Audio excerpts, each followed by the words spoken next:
안녕하세요. 오늘은 중공이 망하고 자유중공으로 다시 시작하는 꿈을 꾸며 신나게 놀아보겠습니다. 중공이 붕괴한다는 소문들은 10여 년 전부터 듣고 있습니다.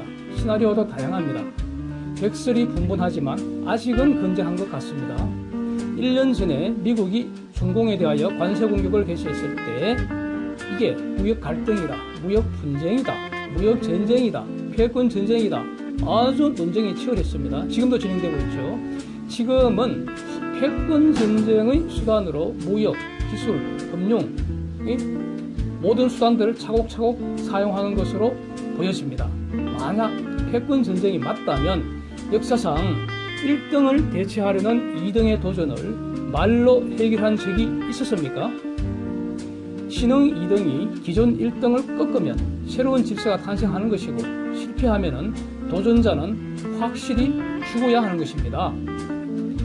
그래서 전선의 현 상황을 정리해보고 중공이 해체되기 전에 어떤 일들이 일어나는지를 살펴보고 결국 그 해체 방아쇠가 무엇이 될지를 고민해보겠습니다.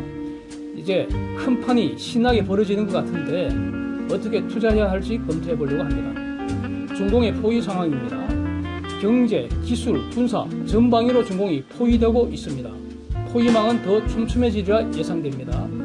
미국, 영국, 캐나다, 호주, 뉴질랜드, 얘들 파이브 아이즈라고 하지 않습니까? 여기에 더해서 일본, 독일, 프랑스, 외 기타 EU 국가들, 동유럽 국가들, 인도와 동남아 국가들 다 포위망을 형성하고 있다고 봐야 합니다. 지금 중공편에 붙을 덩신이 있겠습니까? 덩신 한 2,000명 되겠죠. 중국몽은 중공 악몽이 될 것입니다. 자, 그러면 이 패권전쟁의 1차 목표가 무엇일까? 중공, 즉 중국 공산당 일단 독재 망가지고 자유중국 시장경제로 다시 시작하는 것이 아닐까 생각합니다. GDP를 살펴보면 미국 작년 20조 달러였는데 중공 13조로 미국의 65% 수준이었고, 일본은 5조 달러로 미국의 25% 수준이었습니다. 그 이후 뒤를 독일 4조 달러 이렇게 쭉 이어집니다. 미국으로서는 중공 경제가 일본 수준으로 묶어두고 싶을 것입니다. 가능하다고 생각합니다. 미국과 세계가 정상적으로 성장할 때 중공은 마이너스 성장시켜버리면 됩니다. 이 당점은 시간이 오래 걸린다는 겁니다. 시간을 당기려면 중공 경제의 붕괴 속도를 높이면 됩니다. 미국과 동맹들은 적절하게 속도 조절할 수 있다고 저는 생각합니다. 영토 분할에 대해서는 필요성은 높으나 경제 붕괴보다는 훨씬 더 복잡합니다. 저항할 테니까요. 위구르, 티벳, 대만 독립 정도 저는 가능하려고 봅니다. 홍콩, 마카오 독립도 가능하려고 생각합니다. 그런데 기타 지역은 아직은 독립 의지도 안 보이고요. 구체적 독립 운동도 없습니다. 여러 말도 많이 듣고 생각도 많이 하는데 아직 제 의견은 좀 유보하겠습니다. 여기에 대해서는. 무력은 언제나 최후 수단이라고 생각합니다. 중국 시장은 영원히 존재할 것이고 또 존재해야 합니다. 14억 인구도 인간답게 행복하게 살아야 하잖아요. 그래서 최소의 갈등으로 자유시장에 편입시키는 것이 현명합니다. 저항하는 중공 독재 세력들만 중국 시민이 처단하고 이게 최상의 시나리오가 아닐까. 레짐 체인지 후에 갈등 최소화된 상태로 축제 분위기로 자유시장에 편입하는 것이 좋습니다. 모두에게 좋습니다. 결국 중공은 외력에 포위된 가운데 내력에 의해 붕괴될 것으로 생각합니다. 중공이 기술 도적질, 스파이즈를 한다고 욕하는 거, 이거 트럼프 시대에 등장한 거 아닙니다. 그죠? 이미 한 7년 전 미 의회 보고서 보면 화웨이, GTE 등이 도적질, 여적질 하고 있다. 쟤들 중국 공산당 수족이다. 이렇게 욕하고 있습니다. 그러니까 결국 얘들은 보조금 때문에 또 공산당 갑질이 무서워서 스스로 피를 쓰고 공산당 주가 된 겁니다. 이제 그것 때문에 망하는 거죠. 중공을 대표하는 IT 대기업들 지금 조지고 있잖아요. 생션을 해제하지 않으면 망가지는 건 시간 문제죠.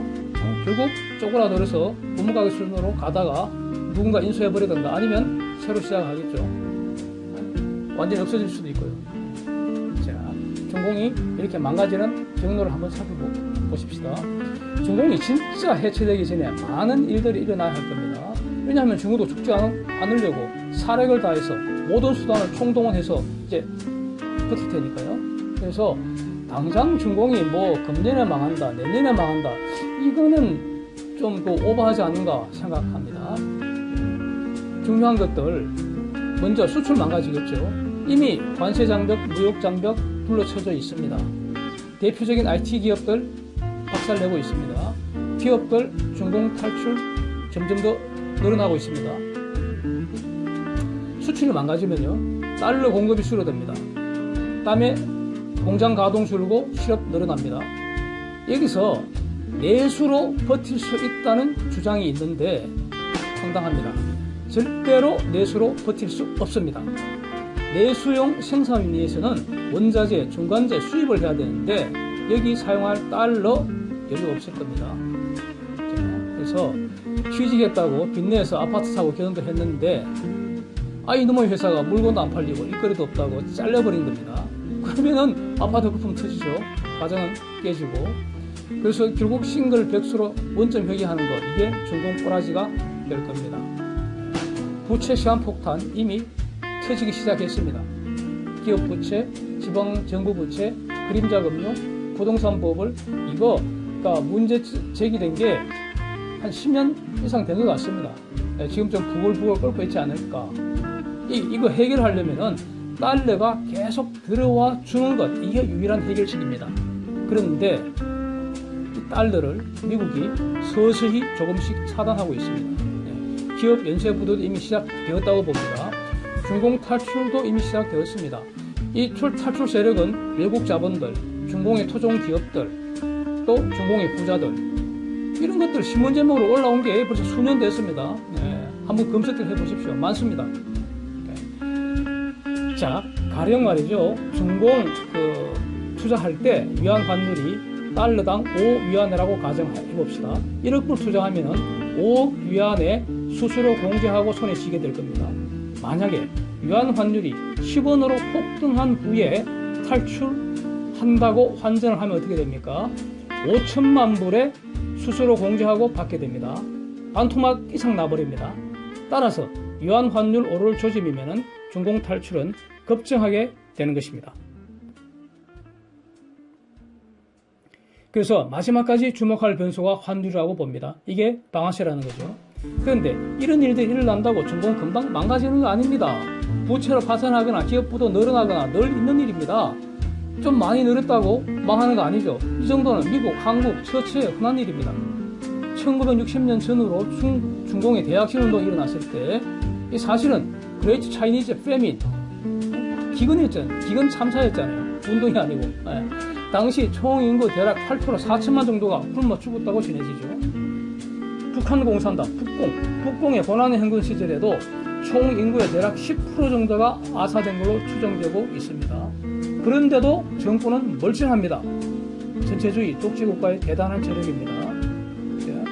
그래서 중공도 멍청하지는 않을 거고, 얘들도 짱구 굴리고 돌아가는 판세 살피고 살려고 온갖 지랄을 다 할 테니까 중공의 대응을 한번 살펴보겠습니다. 먼저 한국 유신헌법 시절에도 대통령 긴급 명령으로 사채 동결해버리고 위기 돌파한 사례도 있습니다. 이른바 83 조치입니다. 이런 비슷한 긴급 금융 경제 명령권 발동해서 사채 동결하고 출자 전환 시켜버리고 이자 동결하고 필요하면 위안화 뿌린도로 철화 작업해서 막 찍어내버리고 죽기 전에 무슨 짓을 못하겠습니까? 다 해버리죠. 망하기 전에 이런 일들이 먼저 일어나야 되는데 아직은 이런 조짐은 없는 것 같습니다. 난파선에서 탈출하듯이 자본의 중공 탈출이 급증을 해야 됩니다. 그러면 중공은 자본 통제를 더 심각하게 하겠죠. 그러니까 자본 통제 조짐은 벌써 나타나고 있는데 심각한 자본 통제는 아직은 아닌 것 같습니다.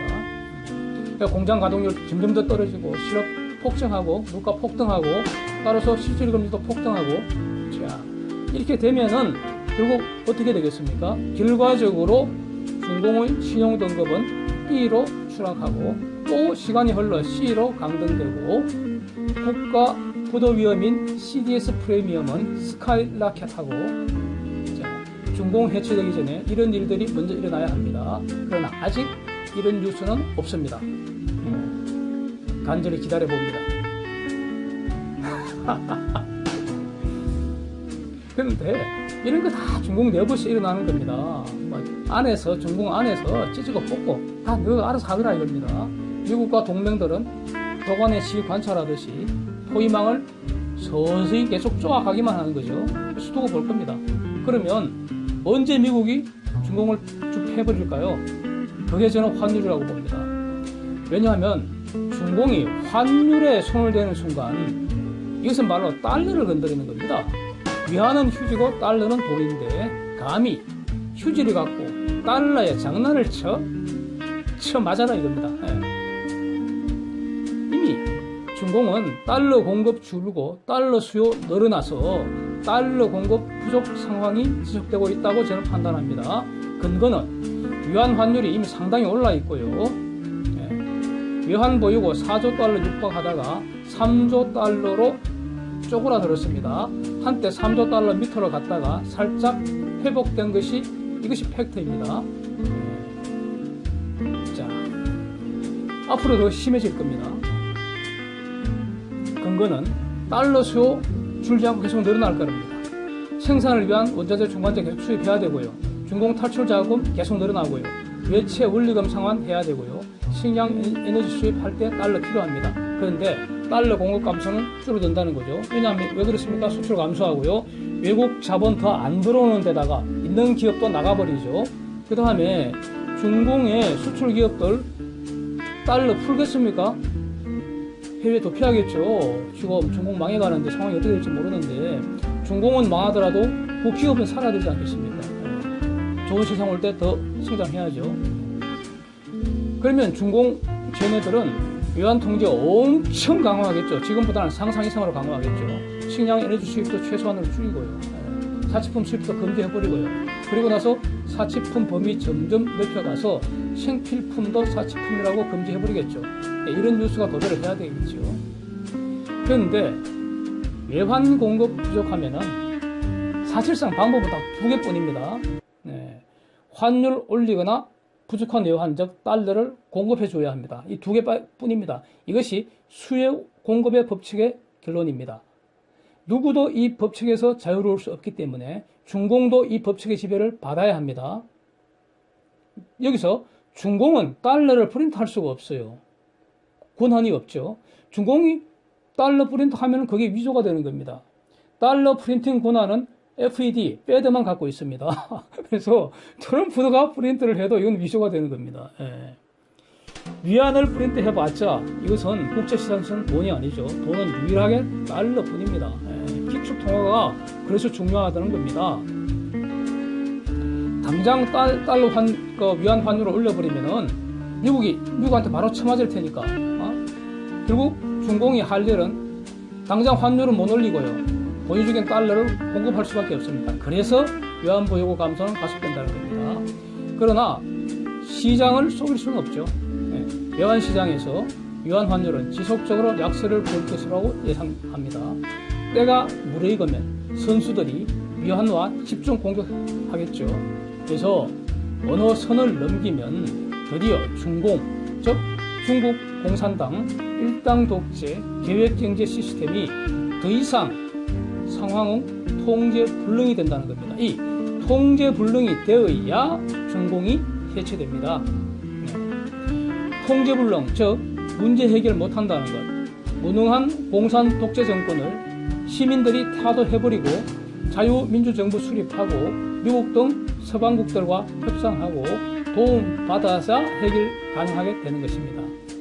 여기까지 중공 경제는 계속 망가지는 것이죠.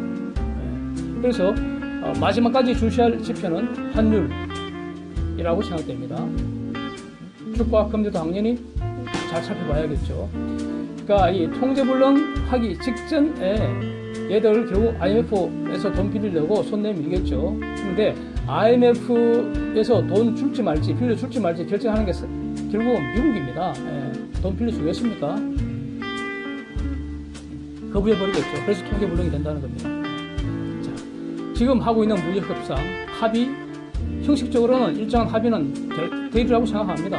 그런데 그 의미 없다는 거죠. 합의가 되어도 패권전쟁에 다른 막이 오를 것이라고 생각됩니다. 지금은 중공이 미국의 덫에 걸린 형국이라고 보여집니다.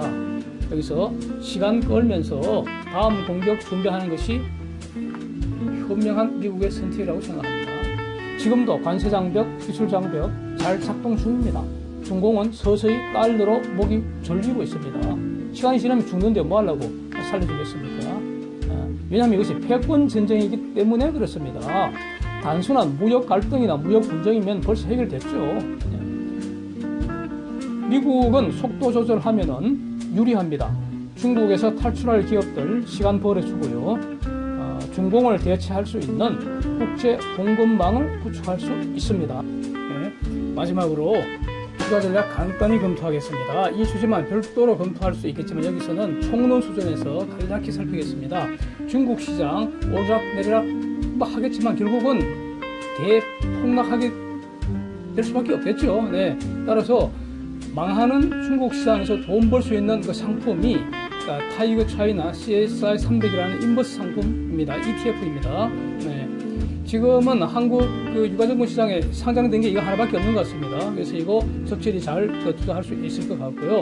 한국 시장 그 해체하기 위해서는 저는 코스피 200 그 주가지수 선물, 뭐 인버스 EX 상품 또는 그 코스피 200 그 주가지수 추종하는 그것을 역으로 추종하는 EX로 2배로 역으로 인버스로 추종하는 그 상품 여러 개 있습니다. 이거 그 우리 투자할 수 있습니다. 그 다음에 베트남이 중국 시장 대체하는 시장을 아주 그 각광을 받고 있기 때문에 저는 그 해외 주식 직접 사는 거는 저는 뭐 별로 선호하지 않습니다.